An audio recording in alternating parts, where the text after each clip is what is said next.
Hi hello అందరికీ అందరు ఎట్లున్నారు మంచిగా ఉన్నారా? అయితే ఈరోజు మనం ఒక స్పెషల్ రెసిపీ స్వీట్ రెసిపీ చేసుకోబోతున్నాం. స్వీట్ రెసిపీ అని చెప్పి పల్లీలు చూపిస్తుంది అనుకుంటున్నారా? అదేం లేదండి. నేను ఈ పల్లీలతో ఇంకా నువ్వులతో ఒక లడ్డు రెసిపీ వెరైటీగా చూపిస్తాను. అది మేము ఇదే ఫస్ట్ టైం చేస్తున్నాం, బట్ చాలా బాగా వచ్చింది. అందుకని చెప్పి మీతో కూడా షేర్ చేసుకుంటున్నాను. మంచిగా కడాయి తీసుకొని ఇట్లా పల్లీలన్నీ వేయించుకోవాలి. చూస్తున్నారు కదా, పచ్చిగా అస్సలు ఉండకూడదు, మంచిగా వేయించుకోవాలి. అట్లా అని చెప్పి మాడకూడదు అన్నమాట. సో ఈ రకంగా వేయించుకొని మంచిగా ఫ్యాన్ కింద పెట్టి కొంచెం మంచిగా చల్లార్చుకోవాలన్నమాట వాటిని. అవి చల్లారుతుండగా మళ్ళీ పక్కన అదే కడాయిలో మనం ఏం చేయాలంటే నువ్వులు తీసుకోవాలన్నమాట. నువ్వులు చూస్తున్నారు కదా, నువ్వులు తీసేసుకొని మంచిగా వాటిని కూడా వేయించుకోవాలి. అవి కింద అడుగంటకూడదు. లో ఫ్లేమ్లో పెట్టేసి మంచిగా లో ఫ్లేమ్ చేసేసి ఇవి మంచిగా వేయించుకోవాలన్నమాట. అటు ఇటు తిప్పుతూనే ఉండాలి, ఎందుకంటే కొంచెం సేపు మనం అట్లా తిప్పకపోయినా కూడా అవి కింద అడుగంటి మాడిపోతాయి. సో చేదు వస్తుంది టేస్ట్. అందుకని చెప్పి ఇట్లా మంచిగా వేయించుకోవాలి. చూస్తున్నారు కదా, అక్కడక్కడ బ్లాక్గా అయినాయి నువ్వులు, బట్ నో ప్రాబ్లం, అవి అయితే మాడలేదు, కొంచెం లైట్గా అట్లా అయినాయి అన్నమాట. మీరు చూస్తూ చేసుకోండి. ఇక్కడ నేను యాలకులు అన్నమాట, యాలకులు పొట్టు తీసి అక్కడ పెట్టేసి మంచిగా అట్లా చిన్నగా దంచిన అనమాట. ఇవి పల్లీలు మనకు చల్లారిపోయినాయి. ఇక్కడ చూస్తున్నాయి నేను ఒక ఏమంటారు మన కుడుక తీసుకున్నాను అన్నమాట ఒకటి. సో అట్లా మంచిగా ముక్కలుగా చేసుకొని పక్కన పెట్టేసుకోవాలి. ఇక మనకి నువ్వులు కూడా మంచిగా చల్లారినాయి అన్నమాట. తర్వాత ఈ ముక్కలు ఉన్నాయి కదా మన కోకోనట్ ముక్కలు, అవన్నీ కుడక ముక్కల్ని ఇట్లా చిన్నగా కట్ చేసినాం కదా, మంచిగా మిక్సీ పట్టేసుకోవాలన్నమాట. ఈ రకంగా మిక్సీ పట్టేసుకొని అదే మిక్సీ పట్టిన తర్వాత అందులోనే పల్లీలు అనేవి వేసుకోవాలి. మనకు చల్లారిన తర్వాత మాత్రమే వేసుకోవాలి. వేడిగా ఉన్నప్పుడు వేస్తే అవి మొత్తం ముద్దగట్టుతుంది, గడ్డగట్టినట్టు అయిపోతుంది అనమాట. సో చల్లారిన తర్వాత మాత్రమే పల్లీలు వేసుకొని మిక్సీ పట్టేసుకొని పక్కన పెట్టుకోవాలి. తర్వాత నువ్వులు కూడా అట్లనే అదే రకంగా మిక్సీ పట్టుకోవాలి. నేను మిక్సీ పట్టుకోవాలన్నా కదా అని మొత్తం పొడి పౌడర్ చేసేయకూడదు. సో చూస్తున్నారు కదా, ఇట్లా ఉండాలన్నమాట. మనకి కొంచెం గరుగ్గా ఇట్లా ఉండాలి. నేను అందుకే వీడియోలో క్లారిటీగా చూపిస్తున్నా మీకు. చూడండి, క్లియర్గా చూడండి. సో ఇక్కడ అక్కడక్కడ పల్లీలు ఉన్నాయి కదా, సో అవి నేను కొంచెం తీసేస్తున్నాను అనమాట. అందులోంచి ఒక్కొక్కటి అట్లా ఉండిపోయినాయి. సో ఈ రకంగా మాత్రమే ఉండాలి. మొత్తం మిక్సీ పట్టాల అన్నాను కదా అని పౌడర్ చేసేయకూడదు. కొంచెం లైట్గా మిక్సీ పట్టాలన్నమాట పల్లీలు ఇంకా నువ్వులు.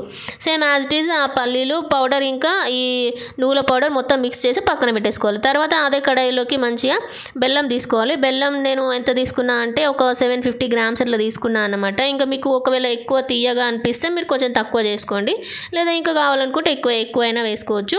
సో నేను 750 గ్రామ్స్ బెల్లం అయితే తీసుకొని మంచిగా ఇట్లా ఆనకం వచ్చేలాగా కలుపుకోవాలన్నమాట. నేను ఇక్కడ వాటర్ కూడా వేసిన, 1 కప్పు వాటర్ వేసాను అనమాట. మన టీ కప్ ఉంటుంది కదా, ఆ కప్ తోటి 1 కప్పు వాటర్ వేసేసి మంచిగా ఇట్లా మిక్స్ చేసేసుకోవాలి. ఓవరాల్గా మిక్స్ చేస్తూనే ఉండాలి అది. సో ఇక్కడ యాలకుల పొడి దంచిన అని చెప్పిన కదా, యాలకుల పొడి కూడా అప్పుడే వేసేసాను అనమాట. ఎందుకంటే అందులోకి ఫ్లేవర్ వెళ్తుంది కదా, బెల్లంలోకి ఫ్లేవర్ వెళ్ళాలంటే ఇంకా నేను ఆ బెల్లం కరిగేటప్పుడే యాలకుల పొడి అందులో వేసేసాను అన్నమాట. సో చూసారు కదా, ఇక్కడ మంచిగా మరుగుతుంది. ఇంకా బెల్లం అయితే మంచి ఆనకం రావడానికి వస్తుందన్నమాట. బెల్లం అయితే మొత్తం కరిగిపోయింది, బట్ ఇంకా ఆనకం అయితే రాలేదన్నమాట. నేను ఆనకం ఎట్లా చేయాలో, అది ఆనకం వచ్చిందని ఎలా తెలియాలో నేను చూపిస్తాను మీకు వీడియోలో. చూడండి, అయితే మొత్తం ఇట్లనే మిక్స్ చేస్తూ ఉండాలి. చూస్తున్నారు కదా, ఇంకా అది మనకు అయ్యే వరకు అలానే మిక్స్ చేస్తూనే ఉండాలి. సో ఇక నేను ఇక ఆనకం వస్తుంది అనే టైంలో నేను కొంచెం నెయ్యి అయితే తీసుకొని 1 స్పూన్ అంతా నెయ్యి వేసేసాను అందులో బెల్లంలో. చూస్తున్నారు కదా, ఇట్లా మంచిగా నెయ్యి అయితే వేసేసి మొత్తం ఓవరాల్గా మనం మిక్స్ చేసేసుకోవాలి. ఇక బెల్లానికి ఆ ఫ్లేవర్ వస్తుంది, నెయ్యి ఫ్లేవర్ వస్తుంది బెల్లానికి.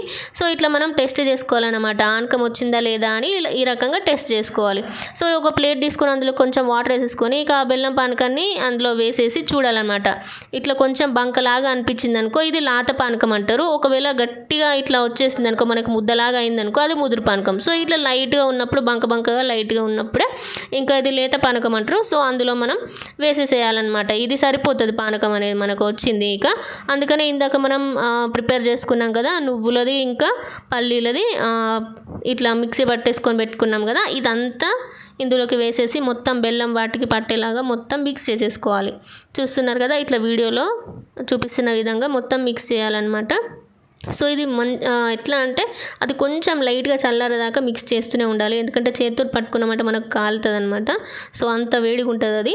సో అందుకనే స్పూన్ తోటి మంచిగా మిక్స్ చేసి ఒక 1 or 2 minutes 1 minute అట్లా కొంచెం చల్లారిన తర్వాత ఒక ప్లేట్లోకి కొంచెం నెయ్యి తీసుకోవాలి. నెయ్యి తీసుకొని చేతికి ఇట్లా నెయ్యి మొత్తం రాసుకున్న తర్వాత ఈ రకంగా మనం ఇట్లా లడ్డూలాగా చేసుకోవాలన్నమాట. చూస్తున్నారు కదా వీడియోలో.